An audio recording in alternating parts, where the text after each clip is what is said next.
Hello viewers, welcome to my YouTube channel. আমি সুদীপ্ত বলছি। তো আমি আগের ভিডিওতে আপনাদের কিভাবে এক্সিলেটর কন্ট্রোল করতে হয় সেটা আমি আপনাদের সঙ্গে আলোচনা করেছিলাম। তো এখন আমি আপনার গাড়িতে আপনি কিভাবে ব্রেক অ্যাপ্লাই করবেন, ব্রেকের ব্যবহার, সেটা আমি আপনাদের সঙ্গে আলোচনা করছি। ভিউয়ার্স, আমি এখন আপনাদের সঙ্গে ব্রেকের পজিশন সম্পর্কে আলোচনা করব। তো ব্রেক কোথায় থাকে, এটা এই গাড়িটা হচ্ছে আমার অটো গিয়ার গাড়ি। তো অটো গিয়ার গাড়িতে ব্রেকের পজিশন যেখানে থাকে, ঠিক ক্লাচ গিয়ার গাড়িতেও ম্যানুয়াল ট্রান্সমিশনও একই জায়গায় ব্রেকটা থাকে। সাধারণত ব্রেক থাকে এক্সিলেটারের পাশে, অর্থাৎ ম্যানুয়াল ট্রান্সমিশনে থাকবে ক্লাচ আর এক্সিলেটারের মাঝে। এইটা হচ্ছে আমার এক্সিলেটার, এটা হচ্ছে ব্রেক। যেহেতু এটা অটো গিয়ারের ব্রেকের প্যাডেলটা একটু চওড়া থাকে।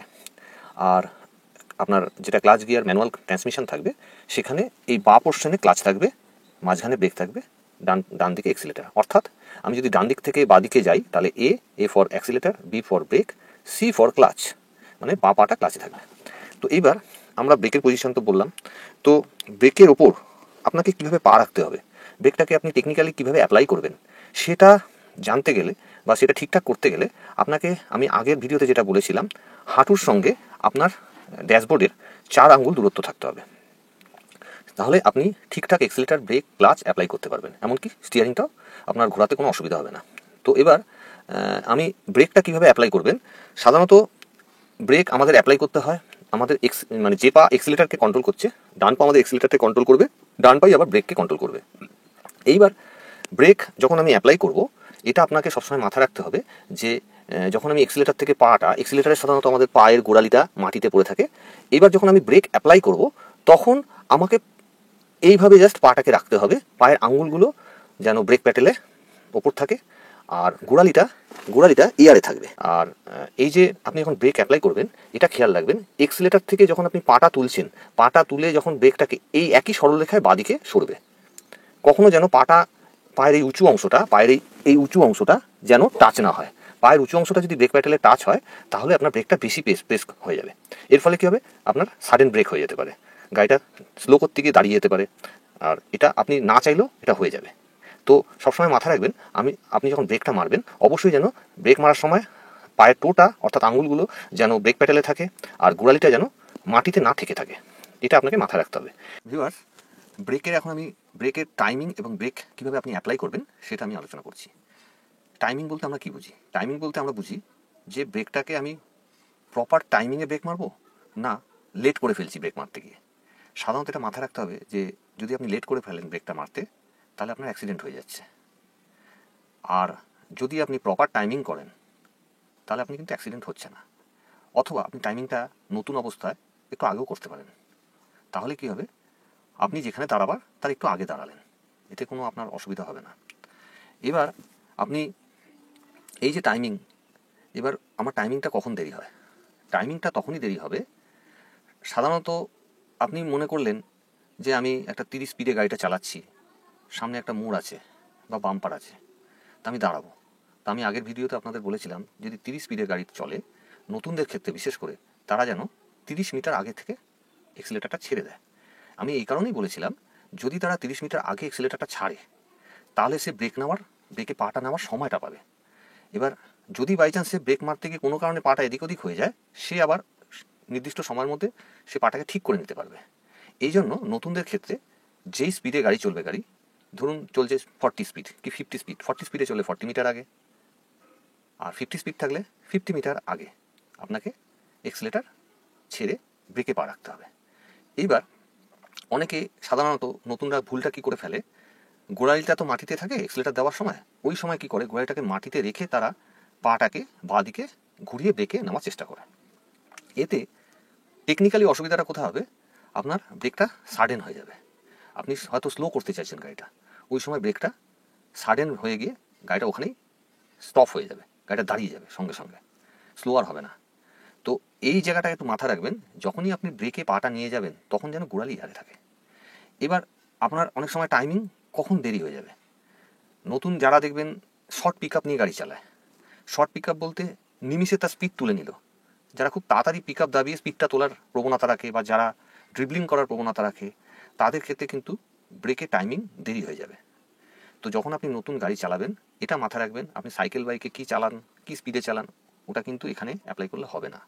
প্রথম যখন আপনি নতুন চালাবেন সতর্কতা মেনটেন করে, সেফ লাইফ এইটা মেনটেন করে, সেফ ড্রাইভ এটা মেনটেন করে আপনাকে চালাতে হবে। তো সেই হিসাবে আপনাকে সবসময় মাথায় রাখতে হবে যে আমাকে শর্ট পিক আপটা যতটা পারবো কম নেব। একমাত্র আপনি শর্ট পিক আপটা নিতে পারেন গিয়ার শিফটিংয়ের সময়, যখন আপনি টপ গিয়ারে দেবেন, অর্থাৎ 2 থেকে 3, 3 থেকে 4 যখন আপনি শিফটিং করবেন, বা 4 থেকে 5, তখন আপনি শর্ট পিক আপ কিছুটা হলেও দিতে পারেন। কিন্তু আদার্স জায়গাগুলো নতুন অবস্থা সবসময় মাথায় রাখবেন যেন পিক আপটা আমি আস্তে আস্তে বাড়াই। এতে আপনার ব্রেকিং সমস্যাটা দূর হবে, নাহলে কিন্তু আপনার ব্রেক মারতে দেরি হয়ে যাবে। তো এবার এই ব্রেকের যে টাইমিংটা সবসময় মাথায় রাখবেন যেন হয় আমার একটু আগে করি, নাহলে প্রপার করি। আর ব্রেক টাইমিং ঠিকঠাক রাখতে গেলে নতুনদের ক্ষেত্রে সাধারণত যে কোনো টার্নের মুখে বা কোনো ক্রাউডেড এরিয়ায় তারা ব্রেক মারতে দেরি করে, এর ফলে অ্যাক্সিডেন্ট হয়ে যায়। অনেক সময় তারা ব্রেক মারতে গিয়ে এক্সিলেটার মেরে ফেলে। সেটার একটা অভ্যাস আপনাকে আমি বলে দিতে পারি যে আপনি কী অভ্যাস করলে রীতিমতো আপনার এই ব্রেক মারতে গিয়ে এক্সিলেটারে পা চলে যাবে, এই জিনিসটা যাতে না হয়। আপনার ব্রেকে যেন পাটা অটোমেটিক্যালি চলে যেতে পারে। তো এটার একটা বাড়িতে আপনি বসে করতে পারবেন প্র্যাকটিসটা, অথবা গাড়িতে বসে করতে পারবেন। আপনাকে মাথায় রাখতে হবে যখন আপনি এক্সিলেটার থেকে ব্রেকে পা রাখবেন এবং আবার ব্রেক থেকে পাটাকে এক্সিলেটারে কীভাবে ট্রান্সফার করবেন, সেটা আমি এখন দেখাচ্ছি কীভাবে আপনি করবেন। ভিউয়ার্স, এবার আপনি বাড়িতে যদি গাড়ি থাকে, গাড়িতে বসে কীভাবে আপনি প্র্যাকটিস করবেন, অবশ্যই প্র্যাকটিস করে গাড়ি চালানোটা ভালো। কারণ যে কোনো শিক্ষা নিতে গেলে তার পেছনে কিন্তু প্র্যাকটিস অবশ্যই জরুরি। কারণ প্র্যাকটিস যদি যত বেশি করবেন তত আপনার কনফিডেন্ট লেভেলটা বাড়বে। আপনি লেখাপড়া বলুন, গান, নাচ, খেলা, অভিনয় যাই করুন, তাতে কিন্তু একটা প্র্যাকটিস করতে হয়, একটা হোমওয়ার্ক করতে হয়। তো সুতরাং আপনি এখন নতুন চালাবেন, এটা আমার রিকোয়েস্ট আপনাদের কাছে, অবশ্যই আপনার আগে প্র্যাকটিস করে তারপর আপনি গাড়ি চালান, দেখবেন কনফিডেন্ট আপনার সবসময় হাই থাকবে।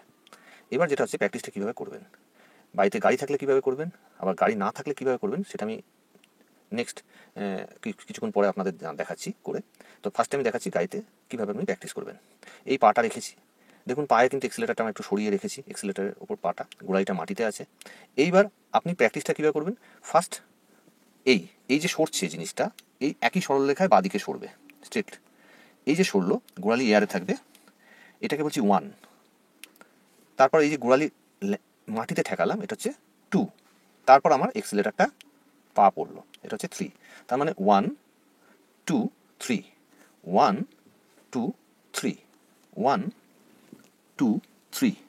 এইভাবে আপনি সাধারণত নিজে নিজে মনে মনে প্রথমে দেখে করলেন, তারপর রাস্তার দিকে তাকিয়ে অবশ্যই প্র্যাকটিসটা করবেন।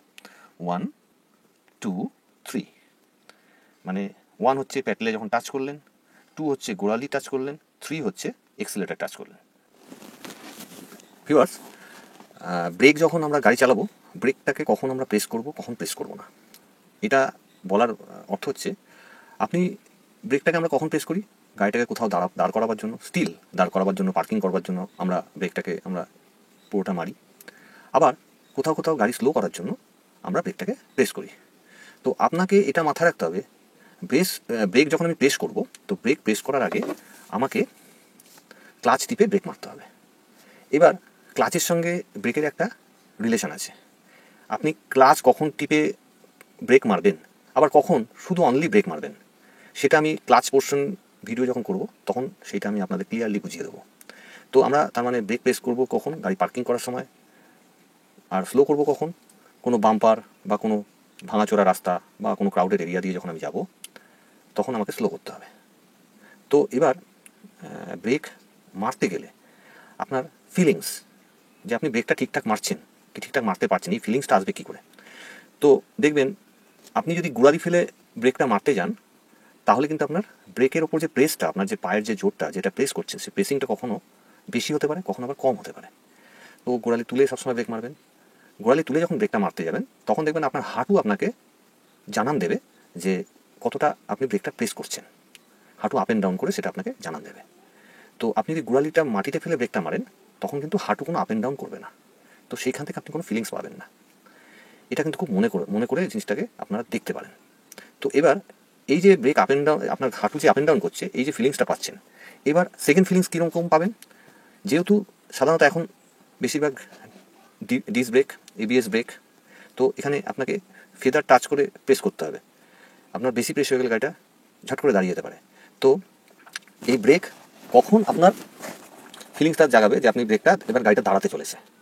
ব্রেকের ফলসটা আপনাকে জানতে হবে। ব্রেকের ফলস কীরকম দেখবেন, ব্রেক যখন প্রেস করবেন, কোনো ব্রেক দেখবেন 30% প্রেস করার পরেই ব্রেকটা টাইট হচ্ছে।